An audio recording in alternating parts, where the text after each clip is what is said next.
were falling in Hoboken. Crews continue to work on a water main break tonight. The city says a contractor hit the 10-inch water main on private property in the area of Madison and 7th Streets. All right, Skyflocks flew over the scene earlier this afternoon. The city has closed 7th Street between Jackson and Madison and is asking everyone to avoid that area. We'll keep you updated when the water main is eventually fixed.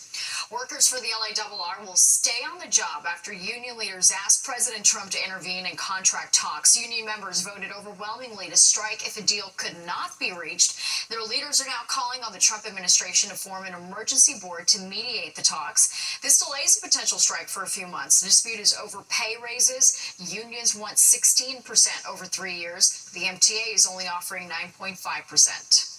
It's exceedingly reasonable. I mean, you're looking at 4% a year. Anybody can go and see what other employees, neighboring railroads have the same stuff. They're acting like this is the end of the world. I'm just hoping that everybody's, ready to negotiate, in good faith and get down to it so that we're not in the same situation a few months down the road.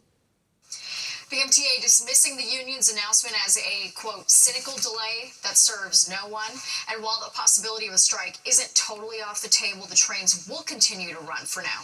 The U.S. Treasury Secretary says there is a framework for a deal on TikTok that would let it keep operating in the U.S. The platform faced being shut down in just a matter of days unless it could secure U.S. ownership. Little is known about the actual deal in the works, including what companies are involved and whether the U.S. would have a stake in TikTok.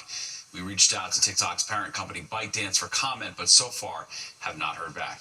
An appeals court rules Lisa Cook can remain a Federal Reserve governor. The decision blocks President Trump's efforts to fire her and comes before the Fed's interest rate setting committee starts a 2-day meeting tomorrow. The White House is expected to appeal to the Supreme Court in a last-ditch effort to get rid of Cook. She's also suing to permanently block Trump from firing her. Zohran Mamdani picking up a major endorsement in the race for mayor. Why Governor Hochul is now throwing her support behind him and what she said to Mayor Adams before making that announcement. And later, New York Attorney General Letitia James unveiling a new list of proposed rules aimed at online safety, how she says they could help protect children from social media addiction. Plus, another check of the forecast with Nick Koenig. Hello there. We had some great weather, of course. Hope you've had a chance to enjoy it. One little storm center, though, down to our south. May fling a couple showers up in our neighborhood. I'll tell you when that's going to happen when the 10 o'clock news returns.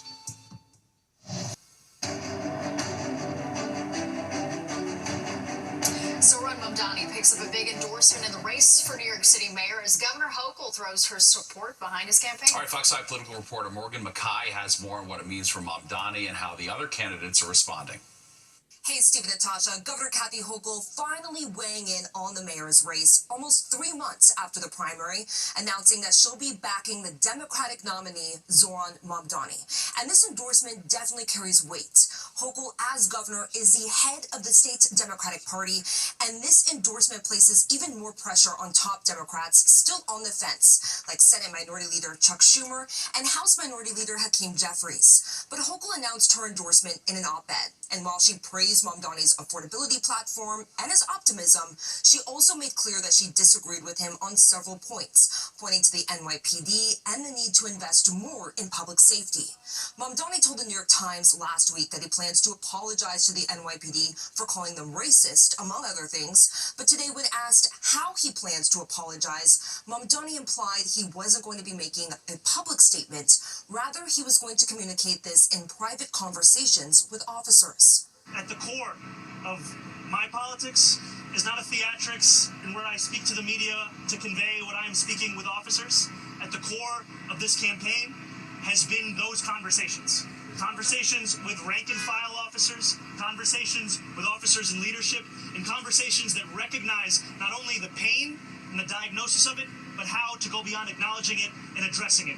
Now, Mayor Eric Adams continuing to lead a packed campaign schedule, denying reports that he plans to drop out, calling these rumors damaging to his campaign and his ability to reach donors. Adams says Hochul called him before endorsing Mamdani, saying she was respectful, but adding that her decision was merely politics. Meanwhile, the Republican nominee Curtis Sliwa accused Hochul of flip-flopping, saying that her endorsement is a sign that Hochul will cave to pressure from the left. Sliwa says he is now endorsing her likely competitor next November, Congresswoman Elise Stefanik. It doesn't bother me. This is politics. That's what it is. We've done done some great work together, the governor and I. When you look at all that we have accomplished, and we're going to continue to do that as long as I'm the mayor. So if you vote Democrat, it is what you get. Zoran Mandami this year, and Kathy Hochul, who wants to reassure that she is the Democratic nominee next year to take on the person that I am supporting, Elise Stefanik, the Congresswoman. Now, Andrew Cuomo, in a private interview with the New York Times today, responded to Governor Hochul's endorsement of Mamdani, taking aim at her legacy. Cuomo says she is a good governor, but it depends how you define good, adding that she doesn't have any extraordinary accomplishments that would go down in the history books. Hochul took over as governor in 2021 after Cuomo resigned amid numerous scandals. Reporting from the newsroom, I'm Morgan Mackay. Steve Natasha, back to you. And speaking of Andrew Cuomo, he was campaigning in Inwood and reacting to Governor Hochul's endorsement of Zoran Mamdani. The former governor slammed Mamdani's proposal for government-run grocery stores, calling them unworkable, and questioned Governor Hochul's endorsement. Well, you can't have it both ways. I understand everybody makes their own political decision, but I am surprised because he has really extreme positions. Cuomo also says that he has a $250 million plan to provide grocery subsidies to about 350,000 New Yorkers who are in need of assistance, but earn just enough to not qualify for the federal assistance. And for more in-depth coverage of the race for New York City Mayor, you can watch Politics Unusual Fridays at 6:30. You can also catch Battleground NYC, The Fight for Your Vote, hosted by SE Cup. It streams every weeknight at 7 on the Fox Local app and right here on Fox 5 weeknights at 11 after the news. Well, the Manhattan DA's office plans to ask the U.S. Supreme Court to weigh in on the Eitan Pates case. A federal appeals court recently ordering a new trial or the release of Pedro Hernandez. He's the man convicted in the child's death. The district attorney wants the Supreme Court to review and pause the lower court's ruling. The appeals court cited errors in the trial judge's instructions to the jury as the basis for its decision. New York Attorney General Letitia James unveiling a new set of proposed rules aimed at combating social media addiction among children. She says that spending too much time online is hurting kids' mental health, and tech companies need to be part of the solution. Fox's Kendall Green is here with more on that. Kendall? Hi, good evening, Steve Natasha. I'm sure you see it all the time. Kids are constantly strolling through content on their feeds driven by algorithms, and the Stop Addictive Feeds Exploitation or Safe for Kids Act forces social media companies to restrict that from happening without their parents' permission. Now, Attorney General Letitia James issuing the proposed rules that companies like TikTok, Instagram, and Facebook could soon have to follow. They require the social media platforms to verify their users' ages before they access content on their feeds driven by algorithms. So those ads, along with interest-driven content, won't make it to a child's feed without their parents' consent under the new policy. Now, it would also ban social media platforms from sending notifications to kids under 18 between midnight and 6 a.m. without their parents' permission. But tech experts say verifying ages to begin with could get a bit tricky. If they're not having the issued IDs, then it's by email address. In some of the cases, it's attempting to take a photo or a video and then having those used as validation, correct? This also then moves into and moves from age verification to privacy. And this is a place that is going to become nebulous.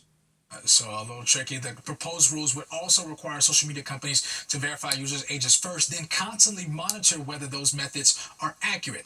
That could be through requesting an uploaded ID or using a verified email or phone number to cross-confirm ages, but they also have to provide an option that doesn't require a government-issued ID. It's going to be very difficult to identify and authenticate those, say, 17 and under that don't have driver's licenses. The only option that I can think of, government issued, would be a driver's license.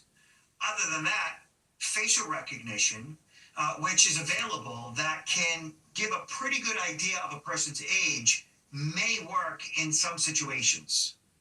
Now, the law, again, aims to protect children from the potential dangers of overusing social media. Governor Hochul signed the bill into law and tasked the Office of Attorney General with coming up with a set of rules to enforce it. People can weigh in on those proposed rules during the open comment period for the next 60 days before it takes effect. Yeah, such a huge issue. All right, Kendall, we appreciate it. Thank you. And there's growing momentum for a bill that supporters say would make city streets safer for pedestrians. All right, it's called daylighting, and it would reduce an already scarce resource in the city, parking spots. And new numbers show how much more Americans are paying for groceries, what's behind the higher prices, and which supermarket staples are going up the most.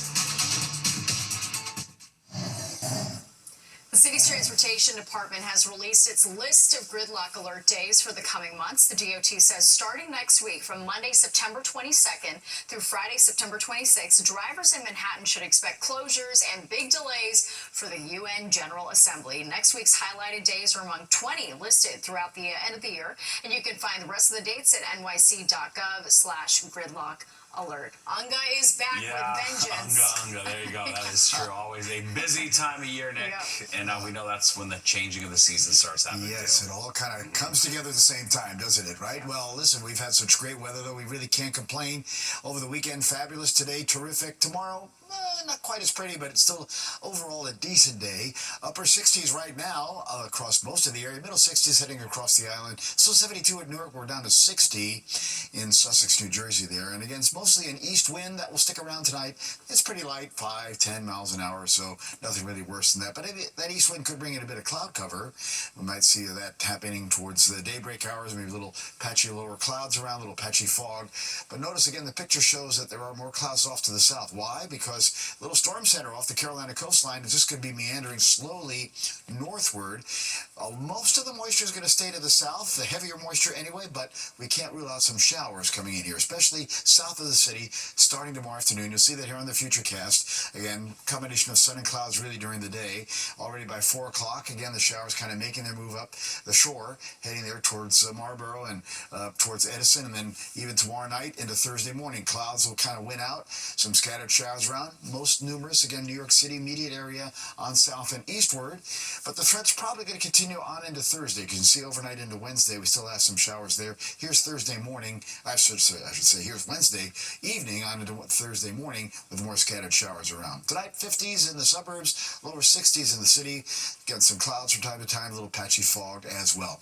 About 60 on the island. Tomorrow, sunshine gives into clouds at times, and we'll be in the mid and upper 70s. That's pretty seasonal. A little cooler again at the shore. And watch out for a couple showers in the afternoon. Will do. All right, thanks, Nick. Well, if you think you're paying more and more when you go to the grocery store, it's not your imagination. Yeah, inflation is hitting supermarkets and consumers are paying the price. We're going to crunch the numbers on rising food costs. Plus, city officials warning about a possible measles exposure. Details on where 2 cases have been identified.